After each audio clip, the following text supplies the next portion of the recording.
Hello everyone, back again. I'm going to try to do a video here of just me talking about, basically I'm going to not rank, but just kind of talk about the Pokemon video games and whatnot, probably starting from the beginning. And this will probably be the first episode of many. And yeah, let's just get into this here. So, some background. I've played every main series Pokemon game and beaten most of them, I do believe.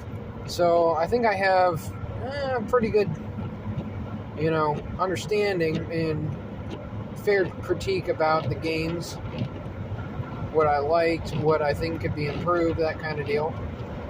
And basically, I remember back in the 2000s, early 2000s, I was playing Red, Blue, and Yellow, and I'd say they're pretty decent games overall, especially for the time. When you've got 25 plus years afterwards going on of the time that they came out, 30 years or so, you obviously see that they've made a lot of improvements, both graphically, gameplay, etc. It's pretty much night and day. But, it gave us a good base, I think. It gave us the starters, it gave us Pikachu, it gave us a lot of favorites such as Eevee, Dragonite, Gengar, etc. Alakazam, Lapras, Starmie, Tauros, Gyarados, etc., etc. Meowth. And they still use a lot of those to this day. So I think that's a fair, pretty much, assessment there. I'm trying to think what they really came out with. They've changed the EXP All to the EXP Share, which I think was a massive upgrade. How they did it. They gave, since I played all through the games, you've had the EXP All, and they basically have the EXP All again, but they also had the EXP Share, which was very helpful if you just wanted to level up multiple Pokemon. So I guess in a sense, they both were pretty good. Let's see. It was the first that really introduced everything, really. Trade evolutions, stone evolutions. There was no happiness evolutions at the time. The original games had a lot of glitches in them. The missing no, I remember running into that. And I'm not sure exactly if I ever lost anything from that or whatnot. Obviously, you had Mewtwo, legendary birds. Pretty much they've remade the game through Fire Red and Leaf Green and Let's Go, and I think both of them had very good qualities about them, especially Fire Red and Leaf Green. I feel like Let's Go is a game that they wanted to really push out before they could get to Sword and Shield. And I feel like X and Y kind of was the same way, that they were really trying to push to make a game in 2013 while they were working on Omega Alpha for 2014. And pretty much the games after them both, I think, turned out better, but I'll get into those at some point later. I'm just trying to think if there's really anything too wild going on there. They had the first fossils. They had 3 fossils. The only one that ever had 3 fossils are Aerodactyl, Kabuto, and what's the other one? Ammonite, yeah.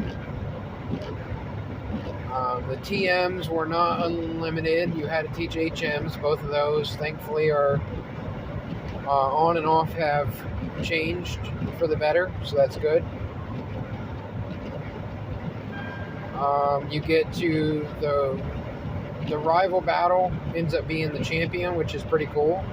And I like how, depending on your starter, it picks the team and that type deal. Especially when you're really young playing that game, you don't know what's about to happen, and then you see the champion was beaten by your rival, and then takes over, and then you have to beat them. So, pretty cool little thing happens. I don't really know too much. I'm just trying to think here. There's Snorlax, which blocks your path. That's a random one. You got the St. Anne or whatever, where you go on the ship. You don't see that. It's not like a mandatory event, I don't think at all, ever again. I know there's a Sea Mauville and some stuff like that, but it says title. But I don't think they're ever mandatory. So that's where you get your cut TM, and you may or may not cause Eradicate to be eradicated, whether he just released him or what. I mean, it doesn't sound like he was released based on evidence, but that's, neither here nor there at the moment. We do have some Pokemon traits in-game, which is kind of cool. I like how when you look back at it and you play the games, it makes you work harder for your stuff than really any other game. Even going into Fire Red and Leaf Green, which is a little bit different, because I feel like they made things, accessible if you put the work in.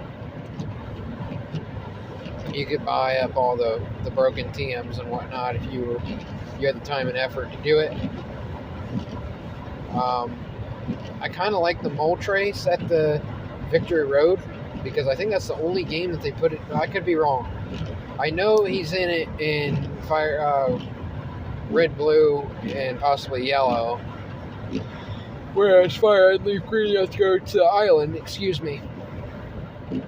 And I'm not sure about Let's Go. I assume it's got an island, or maybe it did come back. I don't remember. I just thought I thought Let's Go was just so easy of a game that I solo beat that game with Eevee twice without much difficulty. And you also get the starters on Yellow and Eevee and Pikachu, so that makes the game pretty simple. And really, the original games and Let's Go kind of lock you into very few options, which is a slight downgrade, a slight issue, but not a huge one. Off the top of my head, I think that's pretty much the big stuff. Go ahead and comment below and whatnot, what you thought, agree, disagree, anything I missed, and hopefully there'll be more coming soon. Thanks for watching. Have a good day. Love you. Bye.